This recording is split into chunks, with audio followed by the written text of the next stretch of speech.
Young lawyer. I was once waiting in court till 4 o'clock and I was extremely furious because effective item 2 had still not reached. And the senior I was assisting had begun to gauge that this boy is getting a little impatient. He said to me, Raghavendra, come here. We wear black and white. We are waiters. We wait for clients, we wait for matters, we wait for judgment, and then we wait for the fee. Get used to it.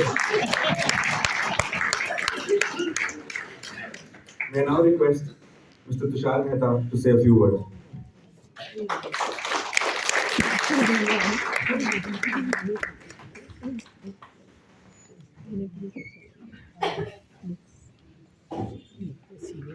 Friends, very good evening. At the outset, there is a caveat. Like they say, whatever goes in Las Vegas stays in Las Vegas. So whatever goes in here will stay here. And despite the presence of Justice Vishwanathan, the contempt of court act, as he has said, will not apply. First of all, I thank my dear friend Ejaz for inviting all of us, which is a rare occasion for one simple reason. Rest of the occasions are such similar gatherings where all of us pretend to be intellectual giants and discuss things which even we don't understand. Arbitration and international commercial arbitration, etc., etc. This is a subject which really is a live subject, but is a very odd subject to have. And I congratulate Ejaz to have assimilated all these facts. Look at the title, Law, Humor, and Urdu Poetry. All three are contradiction in terms. It's like someone writing a book on Taliban's view on human rights. It's someone writing North Korean law of non-violence. It's as bad China's contribution in original manufacturing. But he has been able to do that. It is very rare to find humor and Urdu poetry in law. There are several reasons. First of all, let us be very clear and honest with ourselves. By and large, inside the court, all of us are very boring people. And when I say we, I include judges also. There are reasons for that. A, our dress, never enterprising, black and white. B, the courtrooms. C, the faces and facial expressions of most of us, as if the entire responsibility of the world rests on our shoulders. All these factors combined together take that wit out of us at least from 10:30 to 4. These are the reasons why you rarely find a good humor taking place in the courtroom. And to assimilate such a rare species is itself a Herculean task which Azaz has performed.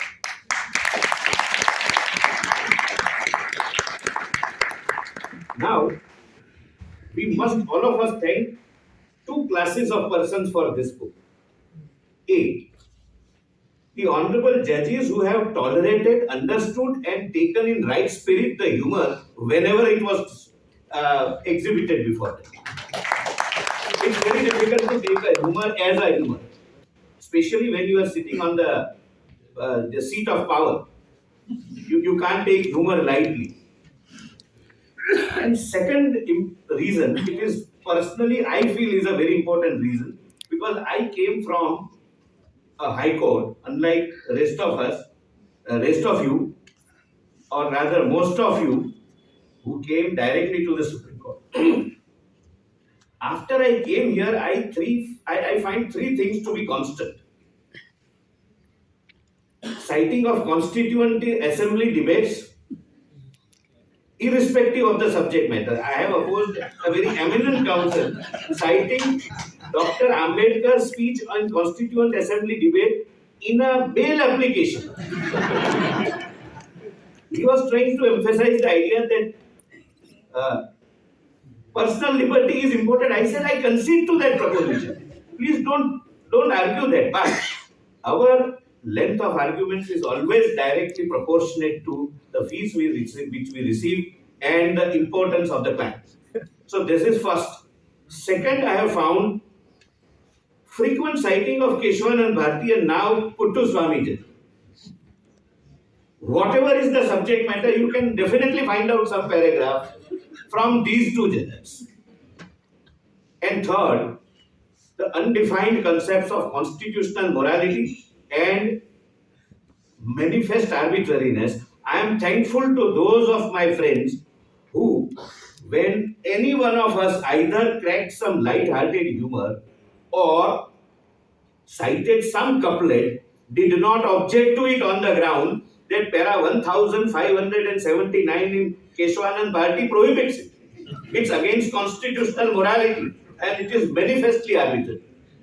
So these two classes of persons we must thank and we must admit amongst us we have some of us who genuinely believe, they honestly believe that they are reincarnation of Sirvai and Palkiva.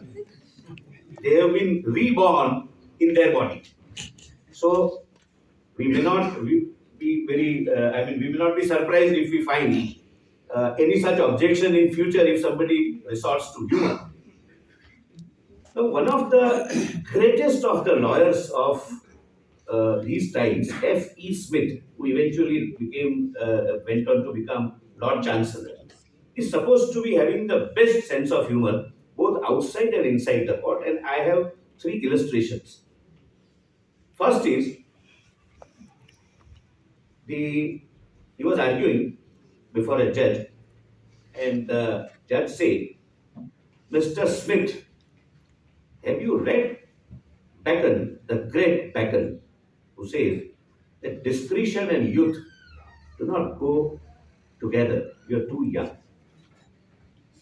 He immediately responded, "My lords, have you read Bacon, the great Bacon, who has said that a much talking judge is like a Campbell. Campbell is that musical instrument which makes more noise than the music." In one of the instances, the judge said, "Young man, you are very offensive." He said, "My lords, under the circumstances, I am only trying to be, but you can't help it." And third, with the permission and with an apology to all, I'll try to be as discreet as possible in narrating this, but I am unable to resist the temptation of explaining this, or rather sharing this incident. He was also a member of parliament. Once he went to a washroom, and the opposition party leader, who was a socialist party leader, went there. Uh,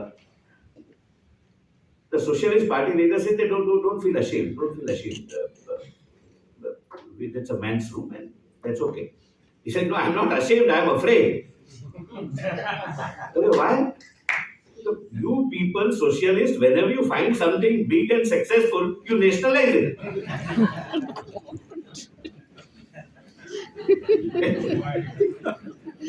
but all these lawyers, all these great luminaries who have contributed and enriched the legal journals by their wit, humor. Mr. Ahmadi talked about G. Ramaswamy. Best is C.K. Daftari, the first Solicitor General of India, etc. They must be having their own personal disasters. They may be having. When a person is having a smiling face, never take it for granted that he's really happy inside. Maybe he knows how to hide his unhappiness.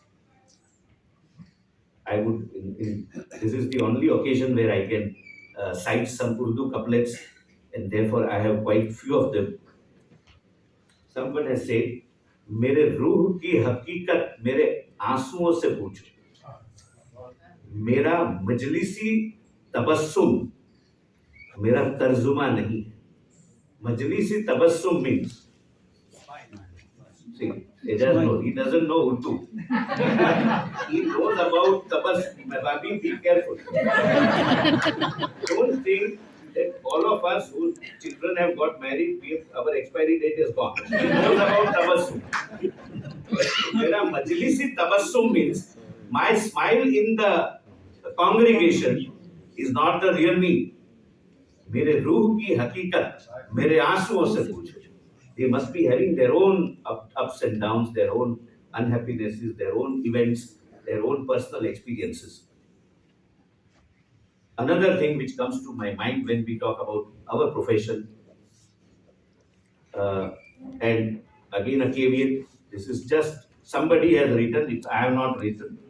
And any resemblance with any person living or dead is purely coincidental. It says, हम तालिबे शोहरत हैं, हमें नंग से क्या काम, बदनाम अगर होंगे तो क्यों नाम ना होगा. हमें तो पॉपुलैरिटी से मतलब है, बदनाम भी हुए तो भी नाम तो होगा ही. और एक और, again with the similar caveat,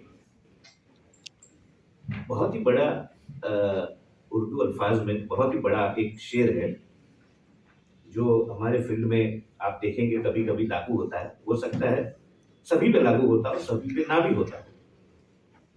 हर घड़ी चश्मे खरीदार में रहने के लिए एक हुनर चाहिए बाजार में रहने के लिए.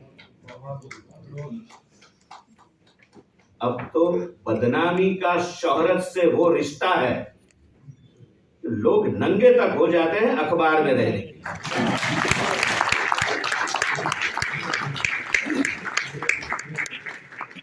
Now, I'll not, this is 7:20 already.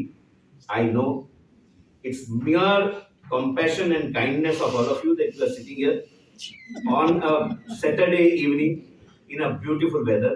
I will not bore you, but last two couplets which I would like to share. I know, except when his third edition is being published, and if he decides to call me again, I'm not going to get this stage for at least Urdu recitals. This is by Janisar Akhtar, and that also applies to every one of us, every one of I'll exclude myself because this is kind of a self-confession which is prohibited against under the constitution. अशार मेरे यूं तो जमाने के लिए है. अशार मतलब शेर के शब्द, जो अशार कपलेट्स नहीं, वर्ड्स ऑफ द शेर. अशार मेरे यूं तो जमाने के लिए है, कुछ शेर फकत उनको सुनाने के लिए. आंखों में जो भर लोगे तो कांटों से चुभेंगे, कुछ ख्वाब तो पलकों पे सजाने के लिए. मैं पूरा नहीं पढ़ता हूँ, लास्ट जो लॉयर्स को लागू होता है. ये इल्म का सौदा, इल्म माने नॉलेज, ये इल्म का सौदा, ये रिसाले, ये किताबें एक शख्स की यादों को भुलाने के लिए. Whenever you find a huge library, you can remind yourself of this couplet and the character of the person of that library.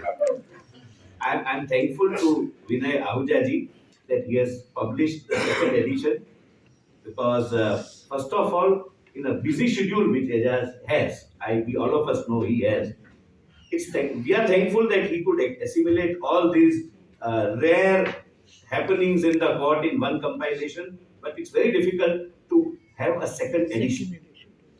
On the lighter side in Gujarat, once I was attending one book launch and the price was 310 rupees. So I asked the publisher, what is this odd price? You can have 300 or 350, why 10 rupees? He said, even author should get 10 rupees.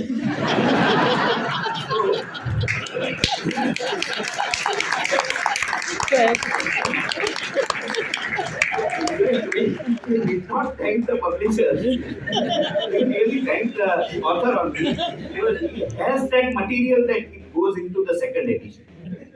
I really thank Ejaz and his family, a very gracious wife and beautiful children, very graceful and disciplined children. My dear friends, very old friends, in fact, me, Ejaz, and Josefa goes a long way, and we have several personal reminiscences full of humor, but most of which again can't be shared publicly. And they realize and they must be reminded of them. I'm thankful to all of them. I'm thankful for Justice Vishwanathan's permission that I could speak my heart out without any contempt. But he's one who has not lost the touch of humor even after being elevated to the Supreme Court. He's one of those people.